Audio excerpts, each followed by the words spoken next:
अब देखिए यहाँ पर डिफरेंशियल में यहाँ पर क्वेश्चन है, ये एनसीईआरटी का 9.4 का क्वेश्चन नंबर 3 है, ठीक है। देखिए यहाँ पर हमसे बोला गया dy by d x plus y equal to 1। देखिए इसमें हमारा काम क्या इसमें होता है कि y वाले फंक्शंस को एक तरफ करते हैं, जितने y वाले कंपोनेंट्स हैं, और जितने x वाले उसको एक तरफ करते हैं। तो कैसे करेंगे देखिए यहाँ पर ध्यान से। सबसे पहले यहाँ पर करेंगे dy बाई डी एक्स, यहाँ पर देखिए y प्लस में है, ट्रांसपोज करेंगे तो आ जाएगा 1 माइनस वाई, ठीक है। इसके बाद से यहाँ पर क्या करेंगे, हम क्रॉस मल्टीप्लाई कर देंगे, यहाँ पर तुम्हारा आ जाएगा dy upon 1 minus y is equal to dx, ठीक है ना। इसमें यहाँ पर क्या होगा, इसमें हमने y को अलग कर लिया और x को अलग कर लिया। इसके बाद से यहाँ पर कर देंगे इंटीग्रेशन यहाँ पर, ठीक है ना। इंटीग्रेशन का मतलब integration of dy upon 1 minus y is equal to यहाँ पर आएगा इंटीग्रेशन ऑफ dx। जैसे अलग अलग हो जाएगा इंटीग्रेशन कर देंगे, ठीक है। यहाँ पर ये ध्यान से यहाँ पर कितना आएगा, आमतौर पे अगर y के बाद अपॉन में अगर आता है तो उसका फार्मूला होता है लॉग। यहाँ पर क्या आ जाएगा, लॉग 1 माइनस वाई। और क्योंकि y कैसा है, नेगेटिव है, y का यहाँ पर कोफिशिएंट यहाँ पर कैसा है, -1 है, तो माइनस यहाँ पर इंटू करना पड़ेगा, ठीक है ना। देखिए ध्यान से, यहाँ देखिए फॉर्मूला होता है dx अपॉन x का फॉर्मूला होता है इंटीग्रेशन में log x। क्या होता है, log x। बेस में e होता है, बेस में e आप लगाओ या फिर मत लगाओ, ठीक है। बेस में यहाँ पर e होता है। वैसे ही यहाँ पर अगर ऐसे लिखा है dx अपॉन 1 प्लस x, मतलब कि x यहाँ पर लीनियर फॉर्म में, लीनियर का मतलब पावर 1 हो, तो उसका आंसर भी यहाँ पर क्या आएगा, log 1 प्लस x ही आएगा।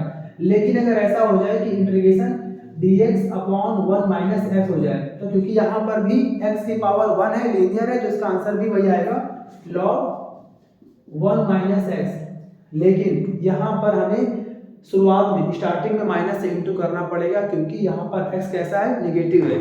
x के साइन से मल्टीप्लाई करना पड़ेगा, या फिर हम ऐसे कहें कि x के कोफिशिएंट से मल्टीप्लाई करना पड़ता है, ठीक है। तो यहाँ पर देखिए, यहाँ पर था, तो यहाँ पर आ गया log 1 माइनस वाई, और यहाँ पर y का जो नंबर है वो क्या है, -1, तो माइनस हमने इंटू कर दिया। यहाँ पर कितना आएगा, x आएगा, और यहाँ पर लगा देंगे c, ठीक। अब देखिए ध्यान से यहाँ पर, क्योंकि इसका होता है x और यहाँ पर लगाते हैं सी फॉर कांस्टेंट। लेकिन अगर हमारे क्वेश्चन में किसी भी एक साइड अगर आंसर लॉग में आता है, तो हम ट्राई करते हैं कि ऐसा करते हैं कि यहाँ पर भी हमारा आंसर लॉग में आ जाए, कांस्टेंट। तो ये तो लॉग में आना पॉसिबल नहीं है, क्योंकि ये तो फार्मूला होता है। बट कांस्टेंट को आप चाहें तो लॉग में भी लिख सकते हैं। तो यहाँ पर क्या लिख दिया, लॉग सी लिख दिया, ठीक है। यहाँ पर आगे देखिए ध्यान से, यहाँ पर मैं यहाँ कर दे रहा हूँ। इसके बाद से हमारे यहाँ पे आ जाएगा x इज इक्वल टू, देखिए यहाँ पर log c प्लस में है, ट्रांसपोज करेंगे तो ये आ जाएगा माइनस में, तो यहाँ पर आ जाएगा minus log c minus log 1 minus y, ठीक है। x इज इक्वल टू, इन दोनों में कॉमन क्या है, माइनस, यहाँ पर क्या बचेगा, log c plus log 1 minus y, ठीक है। इसके बाद से यहाँ पर आ जाएगा x is equal to minus, log में अगर दो नंबर प्लस में है तो क्या होता है, मल्टीप्लाई। तो यहाँ पर कितना आ जाएगा पूरा, log c in bracket 1 minus y. Base में यहाँ पर कुछ नहीं है, आपसे कहा था, तो बेस में हम लोग यहाँ पर e मान सकते हैं, ठीक है ना। तो ये हमारा पूरा आंसर आ चुका है। अब चाहे तो इसको हम और एक्सप्लेन कर दें, तो कैसे करेंगे ध्यान सुनिएगा। x is equal to, log में अगर माइनस लगाए ना, तो जैसे माइनस से हटेगा तो ये log का नंबर अपॉन में आ जाता है, मतलब कहने का ऐसे यहाँ पर आ जाएगा log 1 upon c 1 minus y, base में, ठीक है ना। ये तो प्रॉपर्टी होती है। प्रॉपर्टी क्या होती है, अगर लिखा है माइनस log m, तो इसको हम कह सकते हैं log 1 अपॉन m, ये प्रॉपर्टी होती है। जैसे ही आपने इस माइनस को हटाया तो नंबर क्या होगा, उल्टा हो जाता है, ठीक है। तो चाहे तो यहाँ तक कर सकते हैं कि आपका आंसर पे आ चुका फिलहाल, लेकिन अगर उसको और एक्सप्लेन करना चाहें तो आपको दिखा दे रहे हैं ऐसे पूरा। अच्छा, अब ये लॉग फॉर्म में है, अगर इसको हम करते हैं in the exponential form. Exponential form क्या होता है, लॉग को हम लोग हटा देते हैं, उसे बोलते हैं, बिना लॉग के लिखते हैं, उसको बोलते हैं एक्सपोनेंशियल फॉर्म। जब इसको बोलते हैं लॉगरिथम फॉर्म, लॉग फॉर्म, और यहाँ पर क्या लिखा है, एक्सपोनेंशियल फॉर्म। कैसे करेंगे, लॉग यहाँ पर हट जाएगा तो यहाँ पर आ जाएगा e पावर x, मतलब जैसे लॉग हटेगा, ध्यान रखिएगा, ये पूरा जो पार्ट है और ये पूरा पार्ट है, ये दोनों ही पार्ट इंटरचेंज हो जाते हैं। मतलब कहने का कि जैसे यहाँ पर लॉग हटा तो x आ जाएगा इसके प्लेस पर, e की पावर x बन जाएगा, और ये पूरा वहां आ जाएगा x के प्लेस पर। यहाँ पर आ गया 1 अपॉन c 1 माइनस वाई। ये सारे आंसर यहाँ पर राइट है, सारे आंसर यहाँ पर राइट है। आप चाहे तो यहाँ पर छोड़ दीजिए क्वेश्चन, ये भी राइट है, सबसे बेस्ट यहाँ पर यही है कि अगर आप यहाँ तक करते हैं तो आपका आंसर राइट माना जाएगा। ये भी सही है और ये भी सही है और ये भी सही है। मैं आपको ये दिखा रहा हूँ कि लॉग वाले क्वेश्चंस में आमतौर पे आप इसे एक्सपोनेंशियल में भी कन्वर्ट कर सकते हैं।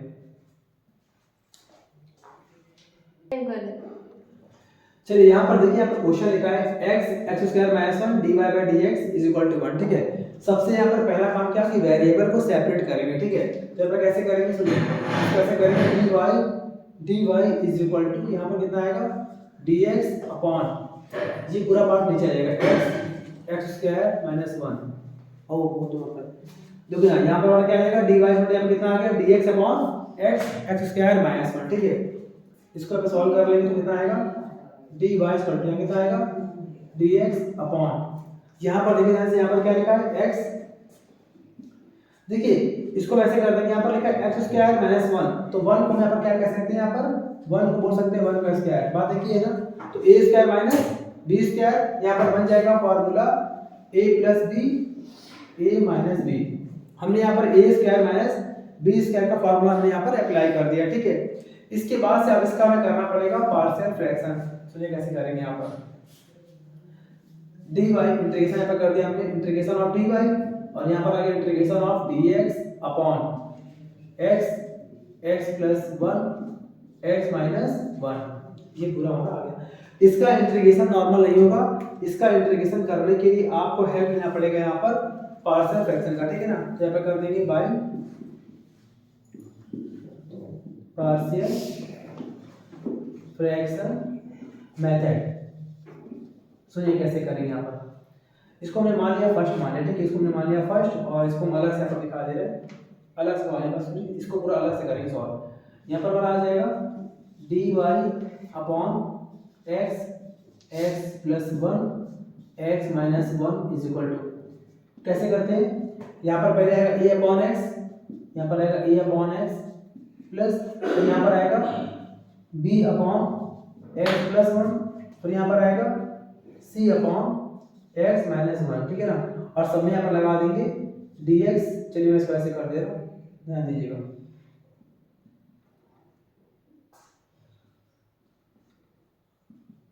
इंटीग्रेशन और ऐसे कर दें। ठीक है, मैंने सब में लगा दिया dx।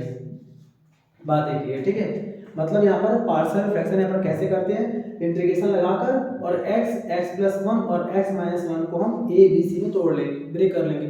अब यहाँ पे हमारा काम क्या होगा, यहाँ पर a b c की वैल्यू यहाँ पर क्या है फाइंड करना है। सुनिए ऐसे कैसे करेंगे यहाँ पर, इसकी बात से सिंस 1 अपॉन x प्लस 1 और x माइनस 1 को हम लोगों ने एज्यूम कर लिया है यहाँ पर a upon x plus b upon x plus 1 और plus c upon x minus 1।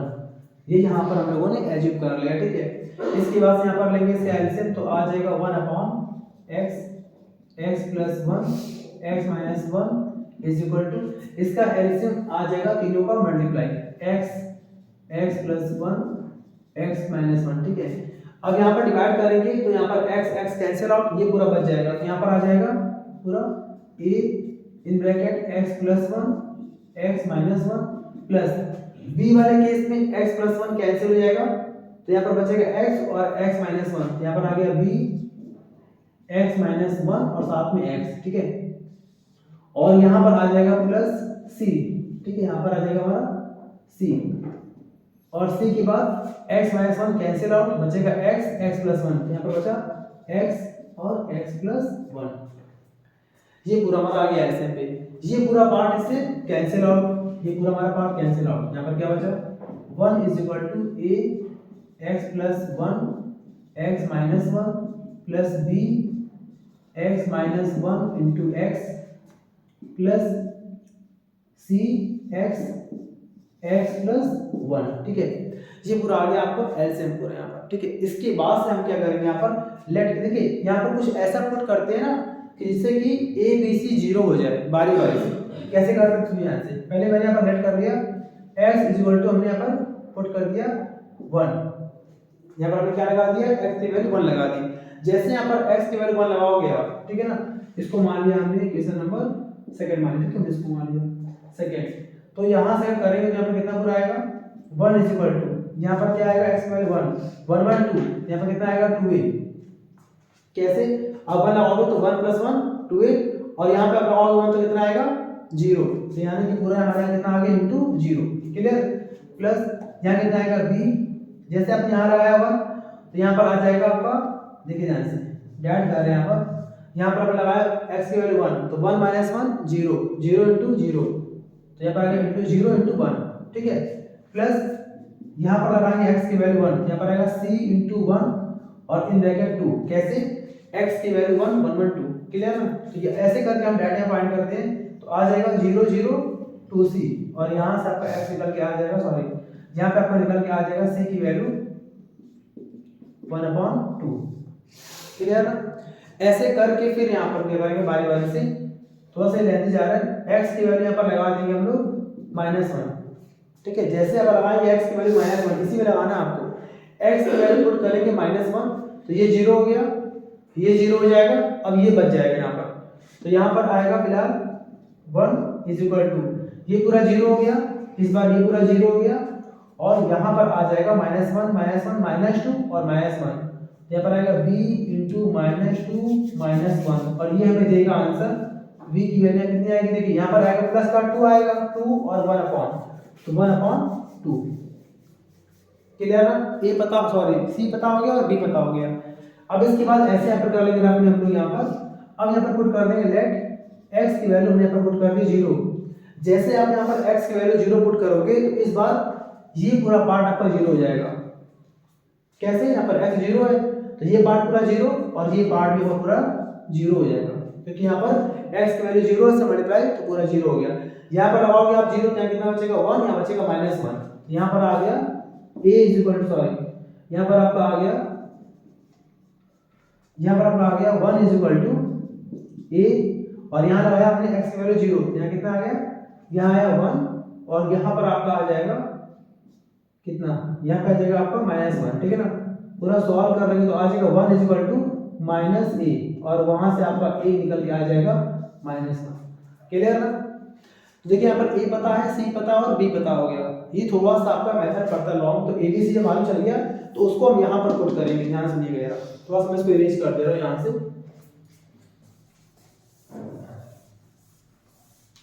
अब देखिए यहाँ पर आ जाए क्वेश्चन पे, ठीक है। यहाँ पर तो क्वेश्चन में यहाँ पे हमारा लिखा हुआ था, क्वेश्चन फर्स्ट में लिखा हुआ था हमारा, ऐसे करके मैं लिख दे रहा हूँ dy और इज इक्वल टू, और यहाँ पे लिखा था इंटीग्रेशन में हमारा लिखा था dy अपॉन x x + 1 और x - 1, ऐसे यहाँ पर लिखा था, ठीक है ना। तो यहाँ पर यहाँ कितना आएगा y इज इक्वल टू, इसका तो आंसर y आ जाएगा। यहाँ पर इसका मतलब ये है, इसका मतलब यहाँ पर ये, ठीक है ना, ऐसे करके ये मतलब पूरा, तो इसको हम ऐसे ब्रेक करेंगे, तो हम कैसे ब्रेक करेंगे हम लोग यहाँ पर, ध्यान सुनिएगा।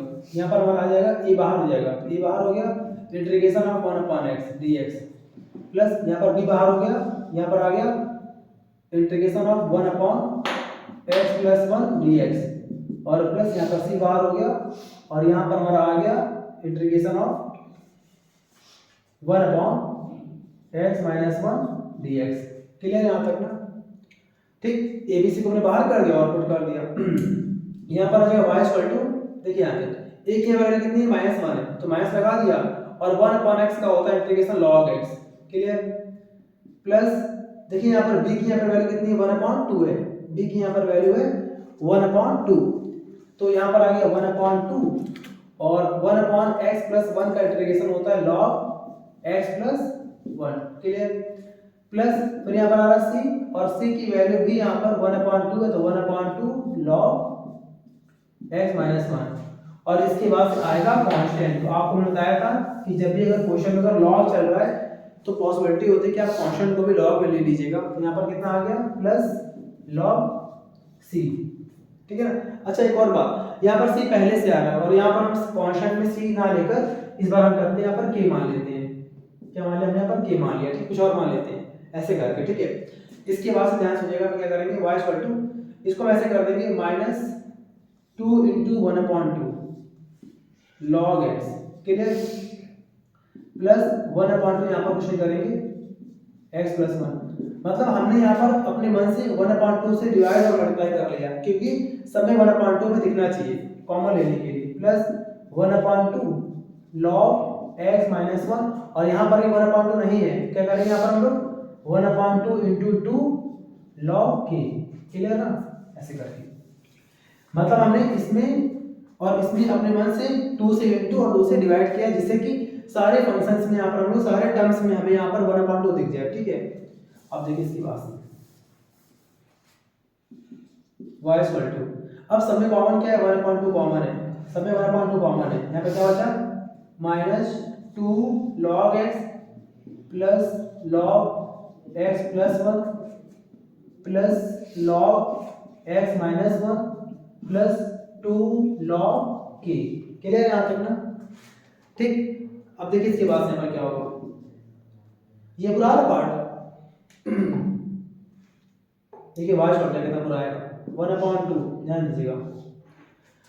इसको हम क्या करेंगे यहाँ पर हम लोग पावर है ना यहाँ पर, तो इसको ऊपर भेजेंगे तो आ जाएगा log x की पावर -2, देखिए समझिएगा पर ध्यान से, यहाँ पर कितने लिखा है -2 लिखा है, जैसे इस -2 को आप हटाएंगे तो वो log में जो log के बाद नंबर लिखा होता है उसमें ये आ जाता है, तो कितना आएगा x की पावर -2 प्लस यहाँ तो कुछ नहीं है ऐसा, कॉपी कर देंगे ऐसे x प्लस 1, यहाँ पर भी कुछ नहीं है, कॉपी कर देंगे प्लस log x माइनस 1 और यहाँ पर देखिए 2 है, 2 कहाँ आ जाएगा k के ऊपर आ जाएगा, जैसे आप 2 हटाएंगे तो आ जाएगा log k स्क्वायर, क्लियर ना। ठीक है, इसकी बात मैं कर दे रहा हूँ।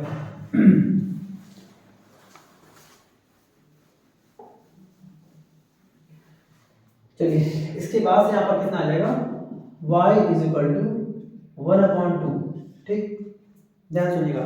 देखिए यहाँ पर 1 2 3 4 ये चारों के चारों टर्म्स लॉग में है और प्लस में है, तो यहाँ पर क्या होगा मल्टीप्लाई, चारों का यहाँ पर क्या होगा मल्टीप्लाई, तो यहाँ पर क्या आ जाएगा लॉग, प्रॉपर्टी होती है लॉग की, इन चारों को मल्टीप्लाई कर देंगे तो आ जाएगा x की power -2 into x plus 1 into x minus 1 into k square, ये पूरा आ गया हमारा कंप्लीट, क्लियर यहाँ तक ना, ये पूरा हमारा आ गया, ठीक है ना, ये पूरा हमारा लॉग में आ चुका है, ठीक है। यहाँ पर क्या किया हमने, लॉग की प्रॉपर्टी होती है कि अगर लॉग में जितने भी नंबर प्लस में है सब आपस में क्या होते हैं मल्टीप्लाई, ठीक है। अब यहाँ पर हमारा आ जाएगा y इज इक्वल टू 1/2, बस उसको अरेंज करेंगे तो हमारा आ जाएगा यहाँ पर कितना log, ये तीनों तो प्लस में है तो ऊपर आएंगे कितना आएगा k square x plus 1 x minus 1 upon यहाँ पर आ जाएगा x की पावर 2, क्लियर ना, कैसे समझिए कैसे आया, यहाँ पर कितने लिखा हुआ -2 लिखा है, इसका मतलब क्या होता है 1/x की पावर 2, बाकी ये तीनों हमारे पावर प्लस में है, तीनों की पावर प्लस में है तो ये ऊपर आएगा और यहाँ पर -2 है तो इसको नीचे लाएंगे तो हो जाएगा पावर 2, क्लियर है यहाँ तक ना। इसके बाद से यहाँ पर हम क्या करेंगे सॉल्व, इसके बाद यहाँ पर हमें वैल्यू कुछ दे रखी है, लेट यहाँ पर हमें यहाँ पर दे रखा है वैल्यू, क्वेश्चन में हमें यहाँ पर वैल्यू पता है, देखिए जैसे y कितना है 0 और x कितना है 2 है, तो y यहाँ पर 0 है, ठीक है ना, तो यहाँ पर पुट कर देंगे y की वैल्यू 0, तो ऐसे कर देंगे एट y इक्वल टू 0 और x इक्वल टू 2, ये दोनों वैल्यू यहाँ पर पुट करेंगे, कितना आएगा 0 इक्वल टू 1/2 log, ये कितना आ गया k square 2 and 1 3 into 2 minus 1, तो यहाँ पर कितना आएगा 1 अपॉन 2 का स्क्वायर, यहाँ कितना आ गया 4, क्लियर यहाँ पर ना, ठीक है। एक और बात ध्यान सुनिएगा, यहाँ पर अब यहाँ पर बेस में e है ना, यहाँ पर बेस में e है, ठीक है ना, क्लियर यहाँ पर ना, तो अगर यहाँ पर बेस में e है, आपसे कहा था हमेशा यहाँ पर बेस में ही होता है, तो जैसे यहाँ पर हम लोग बेस में e को सॉल्व करेंगे तो 2 का यहाँ पर आएगा तो कितना आएगा 0, या कितना बचा log और यहाँ पर आएगा 3k स्क्वायर अपॉन 4 और बेस में यहाँ पर क्या आ जाएगा e, ये कौन सा फॉर्म है, ये कौन सा फॉर्म है, इसको बोलते हैं लॉग फॉर्म, और इस लॉग फॉर्म को हम कन्वर्ट करने जा रहे हैं एक्सपोनेंशियल फॉर्म में। एक्सपोनेंशियल में कैसे करते कन्वर्ट, ये पूरा पार्ट मतलब इस पूरे प्लेस पर ये आ जाएगा, ये पूरा पार्ट मतलब ये दोनों पार्ट चेंज होते हैं, मतलब ये पूरा यहाँ पर आ जाएगा, यहाँ कितना हमारा आ जाएगा 3k square upon 4 is equal to, और यहाँ पर बचेगा e और ये वहां आ जाएगा e की पावर 0, क्लियर ना, इसको बोलते हैं एक्सपोनेंशियल। ध्यान सुनिए, अगर आपको नहीं आ रहा है यहाँ देखिए, यहाँ लिखा है log, यहाँ लिखा मान लीजिए n बेस में m is equal to p लिखा है, मान लीजिए अगर ऐसे लिखा है, ध्यान सुनिएगा log n बेस में m is equal to p लिखा है, तो इसको हम ऐसे बोल सकते हैं, अभी लॉग फॉर्म में है, अभी ये लॉग फॉर्म में है, जैसे इसको हम कन्वर्ट करेंगे एक्सपोनेंशियल फॉर्म में तो ये दोनों इंटरचेंज हो जाएंगे और लॉग हट जाएगा, मतलब यहाँ पर कितना आएगा m की power p equal to n आएगा, ये आ जाएगा। वैसे यहाँ पर हुआ है, यहाँ पर देखिए e के बाद यहाँ पर क्या लिखा है 3k स्क्वायर अपॉन 4 और यहाँ लिखा है 0, इनसे मतलब नहीं है, हमें दोनों को इंटरचेंज करना है। ये पूरा पार्ट यहाँ पर आ गया और ये 0 e की पावर के फॉर्म में यहाँ पर आ गया, ठीक है ना। किसी भी नंबर की पावर 0, उसका आंसर होता है 1। मैं तो यहाँ कर देता हूँ, ध्यान दीजिएगा। यहाँ पे आएगा कितना 3k² / 4 इज इक्वल टू, यहाँ पर क्या लिखा है कि पावर 0 लिखा है, इसकी वैल्यू होती है 1। और अगर यहाँ से निकालेंगे हम लोग k² की वैल्यू, तो k² की वैल्यू यहाँ पर कितनी आएगी, 4 डिवाइड में है तो आ जाएगा मल्टीप्लाई में, तो 4/3 ये हमारा निकल के आ गया k², ठीक है ना। जैसे हमारा आ गया ना k² निकल के पूरा आ गया, इस वाले k² को हम यहाँ पर जो हमारा आया था आंसर, इसमें हमें यहाँ पर पुट कर देना है, ठीक है। इसको हमने मान लिया थर्ड इक्वेशन, ठीक है ना। तो जैसे हमारा k² निकल आया, इस k, क्योंकि यहाँ पर k क्या है, कांस्टेंट है, इंटीग्रेशन कांस्टेंट, तो इस k² की वैल्यू को हमें यहाँ पर पुट करना है, ठीक है। मैं यहाँ पर कर दे रहा हूँ।